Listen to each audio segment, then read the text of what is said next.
and say to them, dry bones, hear the word of God. Dry bones, hear what was it? The word of God. It in 30 seconds. When we hear the word prophesy, it doesn't always mean you are a fortune teller. It doesn't always mean that you are predicting the future. When you hear the word of God says prophesy, it also simply means, which is very relevant to this section of the scripture, the meaning of prophesy, verse 80, speak the word of God. Amen. Or speak out. Amen. Musa okutula, speak out. Amen. This is what this word says. Ezekile uthi uyawabona nalamathambo angaphila nalamathambo uthi uNkulunkulu uthi Ezekile angazi uNkulunkulu wena uyazi uyaphendula kuNkulunkulu uthi prophesy. Amazulane ngamanye amagama speak out. Amazulane speak out to these dry bones. Amazulane do what Amazulane speak out. Now Uma ngihamba ahead of myself. Ngizofika ku verse number 11.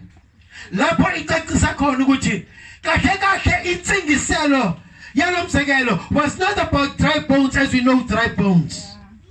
This in verse 11 iyacacisa ukuthi le ndaba angona mathambo. Le ndaba ingabantu abathi bona baphelelwe lithemba ebomini. Amen. Ndaba abantwana bakaSirayeli ababhekene nempi esenze baba sintsalo phakathi kwezwe. Ndaba mabe bezibheka bona bazibheka bengafanele nokuthi bangabizwa ukuthi bangabantu baphelele lithemba bayakhona kodwa abaphili.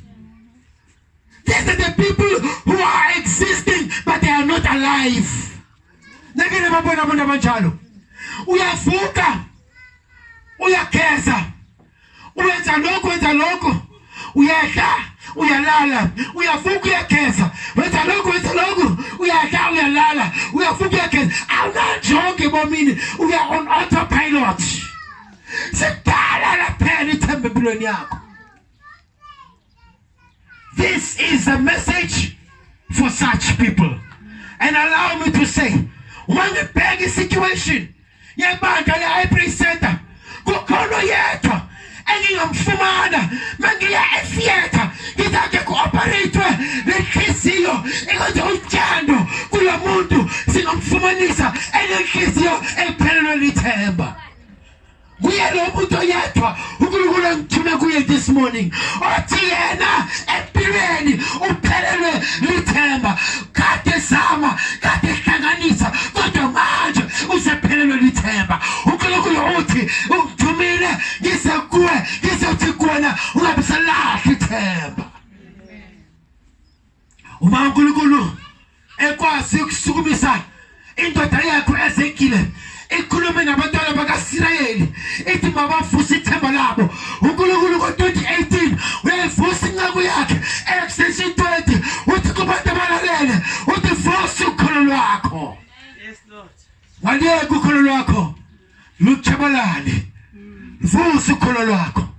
Uthi the same God bakathumela ingelosi kuGideon, the same Gideon ekade phelelwe lithemba uthi makafika kuye uthi go in this dynamite. Makabheka umbone engumuntu onamandla kodwa yena makazibheka uGideon umbone amandla ephelile. Makibheka iyayipresenta ngibone kunabantu ongenani umuntu oyedwa othi yena amandla akhe sekaphelile. Kodwa uNkulunkulu uthi ngise kuwe this morning ngithi kuwe go in this dynamite. Sebenzisa wona lamandla alithutshana asasele go in this dynamite. Hallelujah Amen. That was lesson number 1. God knows.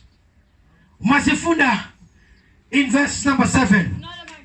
We say, we hear uti umbhali uyabhala uti ngokukwa ngomlomo kaEzekiel uti, so I prophesied, and as I prophesied as I was commanded, and as I was prophesying, there was a noise, a rattling sound, and the bones came together, bone to bone.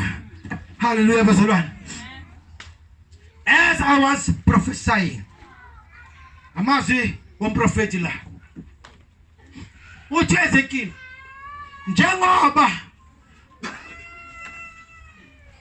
njengomyalelo kaNkulunkulu ngenza njengoko wangiyalele. That is faith speaking to us this morning. Luthi ukholo, yebo ngiyasazi situation sakho, ngiyasazi isimo sempilo yakho, kodwa sebenzisa olukholo luncane unalo wenze lento ngithi yenze. Ngokwenza oko uzozivulela amasango empumelelo. The Bible says Ezekiel never argued with God, and this is a lesson we must not take. Faith doesn't demand you to argue. Faith doesn't expect you to ask questions. Uma uNkulunkulu ekutshela wenza lokho akutshela kona ngoba unokholo, ngoba ukholwa kulento uNkulunkulu ayishoyo. Faith doesn't ask questions. You do what the word of God says you must do. Ezekiel spoke to the situation that was presented before him. Now, ngikhulumile ngoEzekiel, ngikhulumile ngeBhayibheli. Ithi ngisondele ngale Bhayibheli yempilo yakho ke manje. Ithi ngikhulume ngalobu bomi bunguwe. uNkulunkulu ukhuluma ngawe, khohlwa ngoEzekiel, khohlwa ngesibhalo, akubheke le ndaba ukuthi ithini kwena. uNkulunkulu ukhuluma nempilo yakho uthi bheka la kuwa khona yonke into ekathi ngamaphupha akho. Into wayo ayiwi ilalele phezulu. Uma isiwa into iwa ishone ezantsi. uEzekiel bamtshela ukuthi ayezantsi kwendaba. Nawe uNkulunkulu uthi bheka emasantsi akho. Yini iphupho lakho eseliwile? Yini injongo yakho eseyiwile? Bheka to these dry bones eseyishabalele, amaphupho akho aseshabalele. Uthi uNkulunkulu ngikhuluma na-High Praise Center ithi bheka ezantsi. Uzobona the dry bones, uzobona abantu abasebephelelwe ngilithemba. Uthi uNkulunkulu unganeli ukubabona, but you must prophesy. Ngithekini ukuthi to prophesy in this context is to speak out. Ngamanye amagama uzoyibona lento ishabaleleyo empilweni yakho, but you're not gonna throw a pity party about what is going on ngempilo yakho, but you're gonna speak out. Say makhelwane. Speak out. Akakuzwana ithi komunye makhelwane memeza. Hallelujah. Amen. Yazi eqaleni ngonyaka amshoko khona obazalwana onginano yedwa engake ngashumayela ngengoma yeswe. Ngibabuza abazalwane yini ingoma bangene ngayo ku2018. Basho abazalwane, but the majority abazalwane bangitshelayo is that ingoma bangene ngayo ku2018 was omunye. Azange ngimangale. Ngingumfundisi webandla elinamandla kangaka. Abazalwane bathi bangene ku2018 ngeomunye. Hallelujah. And I went to investigate this musician obhalele ngoma. Actually bangifundi ngebali lakhe. Kukhona amanye ama-radio stations ayenze ayibhena this ngoma, le ngoma le. And maya nalomuntu, I think uBenny Maverick. Maka maka inkhwayo ukuthi nibheneleni ingoma yami uthi ayile ngoma lena ikhuthaza abantwana abancane bangene kwinto zesonto bese ngakalungi so asifuni le ngoma le idlalwe uthi yena hayibo aningizwanga kahle bengakhulumi ngaloko mina le ngoma bengifuna ukuthi abantu babe nobumnandi nje omunye phezulu omunye it speaks about iparty yabantu abaningi abagxalethelene bebaningi in such a way ukuthi omunye ebe ngokuphezulu komunye nomunye so ibisesiningi sabantu ha yamangali radio uthi hayi sikusorongo aminozolana but lo muntu lona akaneli lapho ukubhala nabe bhala enye ingoma futhi maka bheka bhala le ngoma ewe zesezwe ngiyasilalela mina ngiwula mfundisi ongathi abantwaneni cima le ngoma ingoma yamanyala bathi ngizothi vula le ngoma ikubamelayo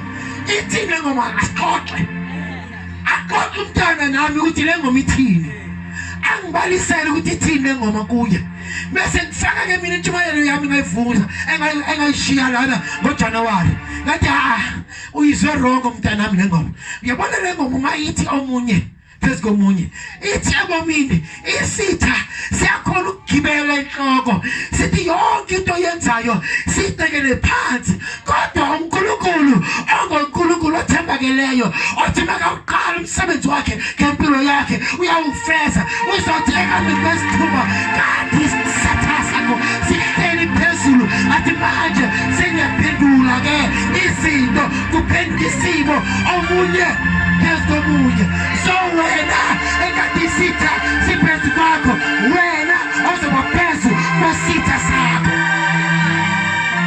manga umntwana awuthethi nyani shokuthi utsho le ngoma ithi yes mntanami vulela ivolume udanseke manje ukuthi sitha sami omunye phezulu sitha sami omunye phezulu hallelujah bazothi bekhule spotini bephetha amabhiya bekhalisa omunye phezulu komunye ngiyayazi yami ingane izoyicula le ngoma idanse with a different meaning isithi ngithi mina sitha sami ekade ugibezile nami sengiyagibeza hallelujah nathi ke lenye ngoma kaBenny Maverick lenye ngoma kaBenny Maverick nayo ithi memeza angathi nayizwa le ngoma le memeza yes memeza hayi hallelujah wasabala singoma sezwe lezi umntwana wami akafika endlini ekhalisa le ngoma idumisa imoto ngiyamsondeza ngithi hlala phansi mntanami ethini le ngoma kahle kahle athi hayi tata le ngoma ithi nje memeza yithi ngikutshele ke mntanami uyakhumbula eBhayibhelini konke kwakho indoda kaNkulunkulu eyabizwa nguNkulunkulu wayithatha uNkulunkulu wayisemasandla endaba wakhuluma uNkulunkulu nale ndoda wathi ubonani nathi le ndoda ngibona amathambo omileyo ngithi mntanami empilweni kukhona la udlula khona uthi yonke into yakho yome yonke into yakho ingahambile phambili uNkulunkulu uthi every time mawubona isituation enjalo memeza ungayekeli uSathana adlale ngawe noma kukanjani memeza umsebenzi uphelile things have dried out hey zanotendika memeza umshado uyaphela umama utseba amafestere indoda inumasiphapheni enzanotendekayo enzani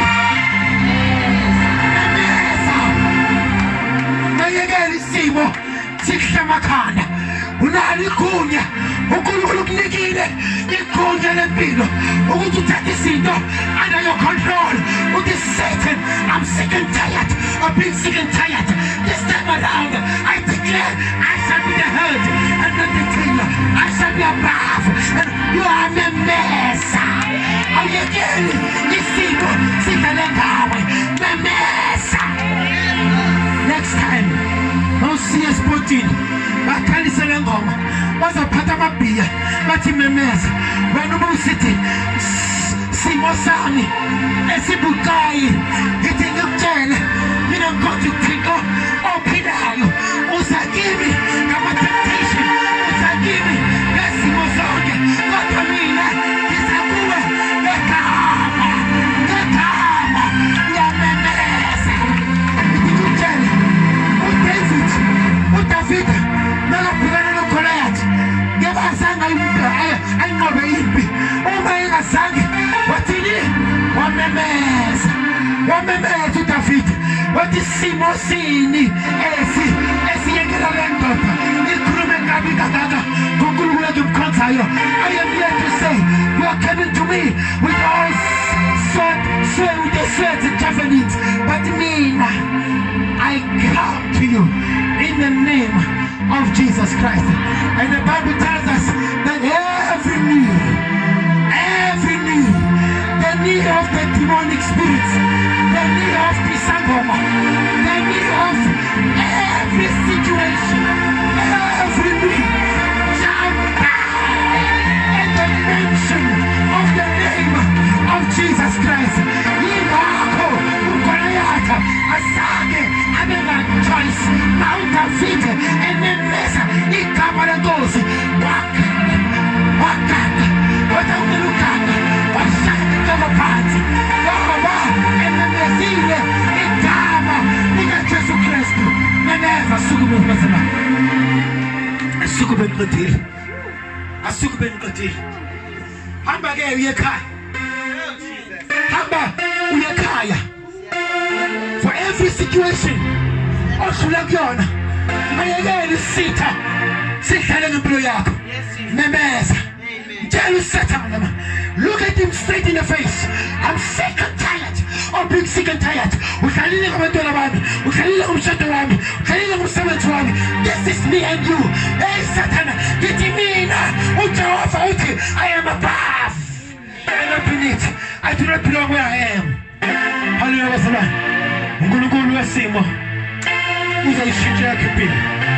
Uma uqala umemeza isibalo sithi lafunda khona ngokuqala kwakhe umemeza immediately ngoba nomsindo immediately ngoba nomsindo umsindo wani umsindo wamathambo ekade kuhlangana kodwa azange kuphelele lapho wathi bengabona la inyambile emathanjeni nangamathambo seyahlangana ithambo ethambeni kodwa khona into yashodayo kulento ushoda umoya kaNkulunkulu. Wathi uNkulunkulu sengiyasamarize manje isikhathi asikho. Wathi uNkulunkulu manje ke khuluma kumoya ungabhekisi kulamathambo akibe amathambo sekahlengene manje khuluma kumoya zikhona izinto ongazinqoba ngokurelate nazo horizontal, but zikhona ezinye izinto ongangeke uzinqobe until you invoke the heavenlies. Ilawubise khona amandla kamoya uthi ngawakho amandla akunawo kodwa uNkulunkulu yehlisa umoya wakho yehlisa amandla akho uthi wena ngesu lakho it shall not be by might, it shall not be by power, but it shall be by the Spirit. The power of the Holy Ghost upon the amandla azinqobe impilo yakho amandla kamoya ingcwele. Khuluma ngani? Ngikhuluma yilokhu uJesu akhulumile kuJohn chapter 6 verse 63. Asambe siyifunde John chapter 6 verse 63. Uthini uNkulunkulu la? Sengiyahamba. John chapter number 6 verse 63. uJesu ke lokhuluma kumanye amaBhayibheli lombhalo uzobonakala ebomvu. Uthi uJesu ke the Spirit gives life, the flesh counts for nothing. The words I have spoken to you, they are full of the Spirit and life. Akushamina kushuches. Mawukade ungabaza ukuthi ayini amandla kaMoya Oyingcwele ngempilo yakho. Sazi namhlanje ukuthi uMoya Oyingcwele ukunika amandla umzimba wakho nakokonke ongakufaka kulo mzimba will count for nothing unless you have the power of the Holy Spirit ngempilo yakho. Yila uzothi khona sangena la phokuthiwa ongene khona akaphumi. Hey wena saphuma lapho sabethi akuphunya. Hey akusikho amandla akho. Hey akusikho ukwazi kwakho. Hey it's not about your bank balance. Hey it's not about your degrees. Amandla kaMoya Oyingcwele akungenisa lapho kungangeni umuntu khona uphume la kungaphumi umuntu khona. uNkulunkulu esimkhonzayo onamandla kaMoya Oyingcwele ukhona kule ndawo usindisa impilo yakho. All you must do onyekhaya, don't keep quiet. Let's see what Lord saw. Don't keep quiet. Ungathuli memeza kuJehova wakho. Memeza kuJehova wakho. Khala kuJehova ngesinyembezi. Khala kuJehova ngesinyembezi. Uthixo vayo